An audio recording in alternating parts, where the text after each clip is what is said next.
우리 하나님의 말씀 요한복음 14장, 요한복음 14장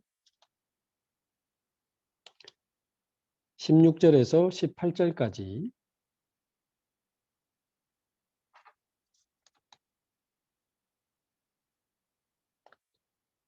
요한복음 14장 16절에서 18절까지 예수님이 직접 하신 말씀이죠. 우리 함께 한 목소리로 봉독하겠습니다. 내가 아버지께 구하겠으니 그가 또 다른 보혜사를 너희에게 주사 영원토록 너희와 함께 있게 하시리니 그는 진리의 영이라 세상은 능히 그를 받지 못하나니 이는 그를 보지도 못하고 알지도 못함이라. 그러나 너희는 그를 아나니 그는 너희와 함께 거하시며 또 너희 속에 계시겠습니다. 내가 너희를 고아와 같이 버려두지 아니하고 너희에게로 오리라. 아멘. 네, 오늘은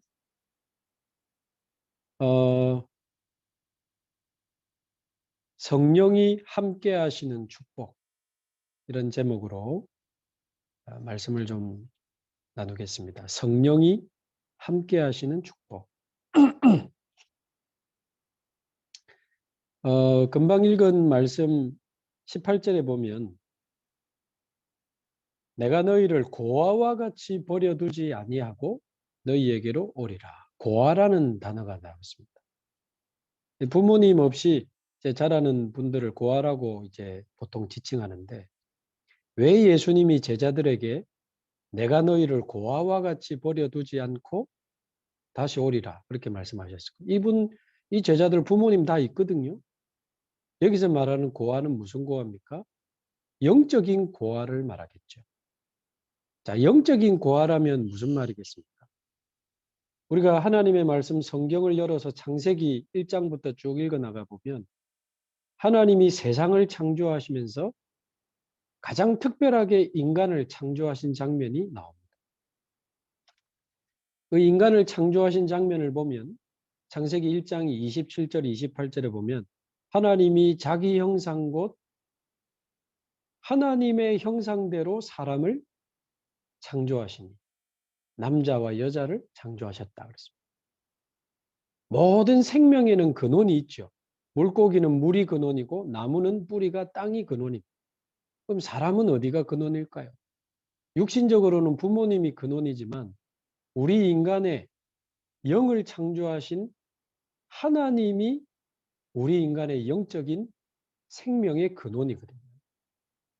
그래서 인간은 물고기는 물 속에 있어야 행복하고 나무는 뿌리가 땅 속에 있어야 행복한 것처럼 사람은 하나님과 함께 살아야 행복합니다. 밥 먹고 영화 보고 여행 가면 마음은 좀 편안하겠지만 영적인 행복은 그런 육신적인 것들로 채워지지 않습니다. 그래서 하나님의 형상대로 창조된 영적인 존재가 사람이다. 전에도 말씀드렸지만 서울대 어떤 교수님이 진화론을 주장하면서 진화론도 하나의 믿음이고 창조론도 하나의 믿음이겠는데 진화론을 주장하시면서 침팬지와 인간의 DNA가 비교해보면 99.9%가 같다. 사실일 겁니다. 그러나 짐승과 인간의 차이는 DNA가 아닙니다. 영입니다. 영. 하나님이 사람에게만 영혼을 주셔서 사람만 영적인 본능이 있고 영적인 활동을 합니다. 혹시 개나 돼지나 무슨 침팬지가 예배드리고 기도하고 찬송하는 거 보셨습니까? 인간은 평상시에 하나님을 무시하던 사람도 가장 위험한 시간에 또 자기가 도저히 해결할 수 없는 상황이 왔을 때 신을 찾는 본능이 있고 기도하는 본능이 있어요. 세월호 앞바다에서 기도 안 한 부모가 어디 있겠습니까? 이태원 참사 소식을 듣고 달려가던 부모님이 기도 안 한 부모님이 있겠습니까? 만약에 계시다면. 그래서 힘들 때는 종교도 찾아가고 우상 숭배도 하고 무속인 찾아가서 점도 치고 굿도 하는 것은 반대로 인간이 영적인 존재라는 증거 중 하나죠. 그래서 아이가 태어나면 부모와 함께 살아야 되는 것처럼 하나님의 형상대로 창조된 사람은 하나님을 만나고 하나님과 함께 살아야 되고 하나님의 은혜와 사랑을 받고 하나님이 주시는 힘과 지혜와 축복으로 세상을 살리고 치유하면서 살아야 그게 가장 인간적인 삶이고 그게 인간의 가장 진정한 행복이 되는 겁니다. 자, 그런데 창세기 3장쯤에 보면 눈에 보이지 않는 이 뱀 속에 들어간 사단에게 속아서 첫사람 아담과 하와, 인류의 머리요 인류의 대표가 되는 첫사람 아담과 하와가 사단에게 속아서 하나님을 불신앙하는 죄를 짓고 하나님을 떠나는 장면이 나옵니다. 사단에게 속아서 죄를 짓고 하나님을 떠나게 되는데 물고기가 물을 떠나면 문제가 오고 나무가 땅에서 뽑히면 문제가 오듯이 인간이 하나님을 떠나면서부터 영육 간에 문제가 오기 시작한 겁니다. 하나님을 떠나서 우리 인간의 영은 죽은 상태가 되고 하나님을 떠나서 나 중심으로 육신 중심으로 세상 중심으로 막 살아가는데 좀 뛰어난 사람은 좋은 차도 타고 좋은 집에 살고 맛있는 거 먹으면서 삽니다. 조금 능력이 부족한 사람은 안 좋은 차 타고 걸어 다니고 맛없는 거 먹고 좁은 집에 삽니다. 그 육신적인 차이는 능력에 따라 있을 수 있으나 육신적인 차이지 영적으로는 똑같습니다. 그래서 하나님을 떠난 자는 돈이 많으나 적으나 좋은 집에 살든 작은 집에 살든 좋은 차를 타든 버스 타고 다니든 상관없이 하나님을 떠난 자는 영적으로는 죽은 상태고 마음에 참 평안이 없기 때문에 마음에 참 안식이 없기 때문에 술 먹고 춤추고 노래하면 쾌락은 있지만 마음에 참 평안이 없습니다. 그러니까 뭔가 그거를 채우기 위해서 또 육신적으로 술을 먹고 쾌락에 빠지고 음란에 빠지고 도박에 빠지기도 하고 심지어 마약을 손대기도 하고 몸부림치면서 계속 육신과 삶은 계속해서 멸망의 밑자락으로 자꾸 떨어지게 되는 것입니다. 지금 제가 영적 고아를 설명하고 있습니다. 부모님을 잃어버린 아이가 고아인 것처럼 하나님을 떠난 자가 영적 고아입니다. 영적 고아. 그래서 뭐 내가 공부도 잘했고 좋은 직장에 왔고 제법 돈도 벌고 좋은 사람 만나서 결혼했고 자녀도 있고 나 성공하고 있는데 왜 이렇게 채워지지 않는지 뭔가가 채워지지 않습니다. 그래서 대부분 다 가졌는데도 우울증이 오고 정신문제가 오고 공황장애가 오고 사람이 결혼한 이후에 드러나는 많은 영적 문제들을 견디지 못해 부부간에 또 가족간에 굉장히 안타까운 일들이 벌어지기도 하고 뭔가에 집착하다가 중독에 빠지기도 하고 게임 중독, 쇼핑 중독, 도박 중독, 음란 중독, 마약 중독, 알코올 중독 그러다가 어느 날 인생이 파멸로 떨어지게 된 이런 사람들 너무 많습니다. 최근에 제가 사역하고 있는 부산의 연제구에 우리 정말 이렇게 보석처럼 귀한 청년들이 지금 예수님 믿고 돌아오고 있는데 그 부모님과 가정 상황 이야기 들어보니까 너무 안타까워요. 부모님이 정신 문제가 와서 막 밤마다 고함 지르는 분도 있고 어떤 분은 신을 받아가지고요. 계속 귀신이 시킨다고 하면서 수천만 원 카드를 꺼버리고 무슨 사고를 치니까 날마다 그거 수습한다고 너무 지쳐있던 이런 청년들이 복음을 받고 하나님의 자녀가 되고 그 상황에서 벗어나 이제 본인이 살아날 뿐만 아니라 부모님을 이제 살리기 위해서 기도하고 또 복음 전할 이런 시간들을 가지고 있는데 영적 고아처럼 살아가는 사람들이 너무 많습니다. 그래서 창세기 3장 이후에 태어난 저와 여러분을 포함한 모든 사람은 창세기 3장의 그 영향 속에 태어나서 그 속에서 살아갑니다.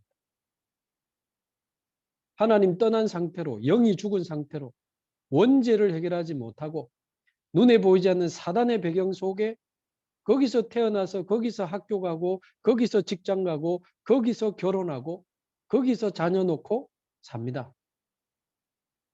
그러니까 육신적으로는 아까 말씀드린 대로 많이 가졌는데도 참 평안이 없고 참 안식이 없고 참 만족이 없어서 계속 방황하는 인생을 살게 되는 거죠. 자, 그래서 하나님이 직접 사람의 몸을 입고 저와 여러분을 구원하시기 위해서 이 땅에 오셨는데 그분이 바로 예수 그리스도입니다. 예수 그리스도입니다. 2022년 전에 태어난 걸로 알고 우리가 뭐 BC, AD 구분합니다만은 아닙니다. 그 예수님은 창세전에 영세전에 계시던 하나님이신데 그 하나님이 지금으로부터 2022년 전에 이 땅에 성육신하셔서 저와 여러분의 모든 죄를 위하여 십자가에 죄 없으신 그분이 우리 죄를 대신하여 십자가에 피 흘려 죽으심으로 우리의 모든 창세기 3장에서부터 내려온 원죄, 우리가 살아오면서 지었던 모든 자범죄 예수님께서 십자가에서 대신 담당하신 겁니다. 그리고는 하나님이요 하나님의 아들이라는 증거로 3일 만에 부활하셔서 부활하셨다는 말은 죽음의 권세, 사단의 권세, 지옥의 권세를 이기시고 부활하신 겁니다. 십자가에서 모든 죄를 대속하시고 3일 만에 부활하셔서 사단의 권세를 이기시고 영원한 생명이 되셨습니다. 영원한 생명이 되셨습니다. 그래서 부활하신 예수님은 지금 하늘 보좌 우편에 계시면서 이제는 모든 예수 그리스도를 믿는 자 속에 성령으로 함께 하시게 되는 겁니다. 오늘 제목이 성령이 함께 하시는 축복 이렇게 말씀드렸는데 이 예수 그리스도를 믿는 자 속에 성령이 내주하시는 겁니다. 바로 저와 여러분 속에 오늘 예수님을 나의 구주로 나의 주인으로 내 마음에 영접했다면 요한계시록 3장 20절에 있는 것처럼 볼지어다 내가 문 밖에 서서 두드리노니 누구든지 내 음성을 듣고 마음의 문을 열면 내가 그에게로 들어가 그와 더불어 먹고 그는 나와 더불어 먹으리라. 오늘 십자가에 죽으시고 부활하신 이 예수님을 내 마음속에 영접하면 요한복음 1장 12절 영접하는 자 곧 그 이름을 믿는 자들에게는 하나님의 자녀가 되는 권세를 주셨으니 하나님의 자녀 더 이상 영적 고아 아닙니다. 예수님을 구주로 영접하면 하나님의 자녀가 되는 겁니다. 하나님을 아버지라고 부를 수 있는 하나님의 자녀가 되기에 영적 고아 아닙니다. 이제 성령이 우리 속에 내주하시는데 오늘 읽은 말씀처럼 성령께서 너희 속에 너희와 함께 영원토록 이런 단어가 나왔습니다. 저와 여러분이 예수님을 구주로 믿었다면 성령께서 우리 속에 우리와 함께 영원히 함께 하십니다. 성령의 내주라는 단어를 기억하시고 두 번째 성령이 함께 한다는 말은 내주만 있는 게 아니고 성령의 인도가 포함되어 있습니다. 성령의 인도. 우리 안에 계시기만 하는 게 아니고 성령께서 우리 삶을 인도하셔요. 그 요한복음 14장 26절에 보면 성령 그가 너희에게 모든 것을 가르치시고 그랬습니다. 성령께서 우리에게 모든 것을 가르쳐 주십니다.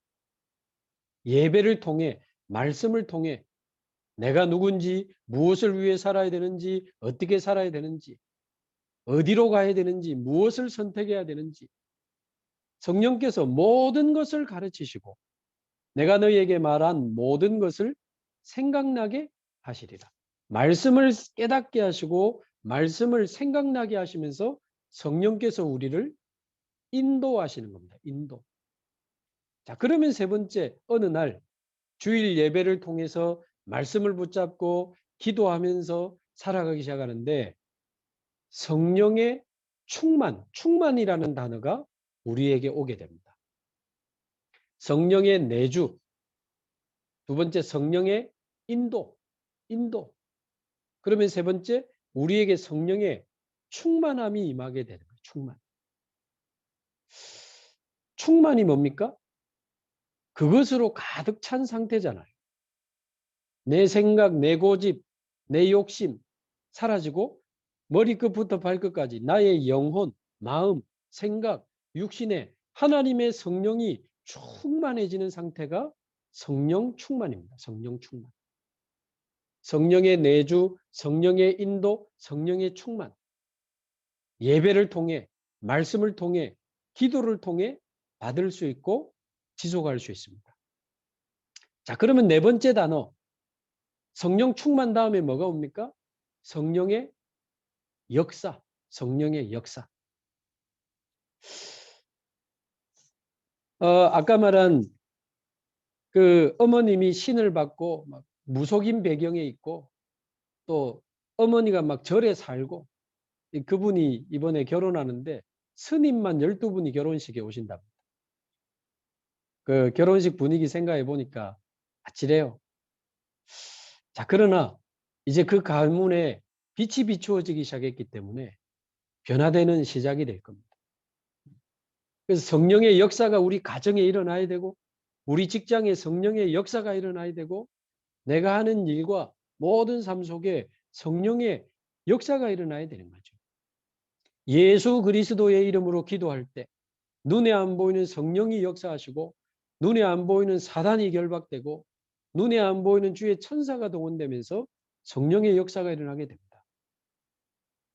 저는 코로나 기간에 통제돼서 아무것도 못할 때도 성삼위 하나님과 보호자의 능력으로 나를 충만하게 하시고 성령으로 나를 충만하게 하셔서 성령으로 역사해달라고 기도했는데 이런 줌을 통해서 또는 실제 대면으로 여기 있는 산업인도 만나지만 교수님도 만나고 다민족도 만나고 그저께 공무원도 만나고 미국, 일본, 중국, 미얀마, 우크라이나, 스리랑카, 인도 등 10개 넘는 나라 현지인 목사님들, 신학생들을 이 줌으로 만나서 사역할 수 있는 응답의 문을 열어주시는데 저는 눈에 안 보이는 성령의 역사의 결과라고 믿습니다. 눈에 안 보이게 사단이 결박되고 천사가 동원되면서 오는 응답인 거죠. 성령의 역사, 성령의 역사. 그러면 마지막 단어, 오늘 좀 단어가 많습니다. 성령의 내주, 그분이 이제 성령으로 우리를 인도하시고 이제 우리가 성령 충만 받으면 예수 이름으로 기도할 때 성령의 역사가 일어나니까 마지막 다섯 번째 성령의 열매를 맺게 되는 것입니다. 성령의 열매. 성령의 아름다운 열매를 맺게 됩니다. 갈라디아서 5장 22절 23절에 있는 우리 속에 아름다운 성령의 열매를 맺으면서 사랑과 희락과 화평과 오래 참음과 자비와 선한 양심과 충성과 온유와 절제 이런 성령의 열매가 우리 안에 만들어지고 우리 가정의 성령의 열매가 우리 직장의 성령의 열매가 오늘 우리 처음 참석하신 귀한 분도 오늘 계신데 우리가 이 전문인들이 이 귀한 복음을 받고 하나님의 자녀가 될 수 있도록 우리 계속 기도했는데 오늘 아름다운 성령의 열매를 맺은 것과 같습니다. 이제는 우리 가정이 살아나고 또 우리 직장이 살아나고 또 다른 사람들이 이 복음으로 살아나게 되는 것이 성령의 열매가 되는 거죠.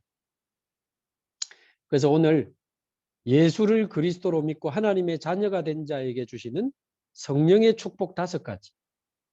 성령의 내주, 성령의 인도, 성령의 충만, 성령의 역사와 성령의 열매. 이 5가지 단어를 기억하시면 좋겠고요. 오늘도 여러분 하루를 시작하셔야 되는데 성령께서 함께 하시는 축복을 최고로 누리고 정말 그분이 내 안에 계시니 참 평안으로 승리하는 오늘 하루가 되시기를 주님의 이름으로 축복합니다. 우리 같이 한번 기도하겠습니다. 오늘 처음 오신 분도 계시니까 제 기도를 한번 따라서 같이 한번 기도하시면 좋겠습니다. 한마디씩 따라서 함께 기도합니다. 살아계신 하나님 감사합니다.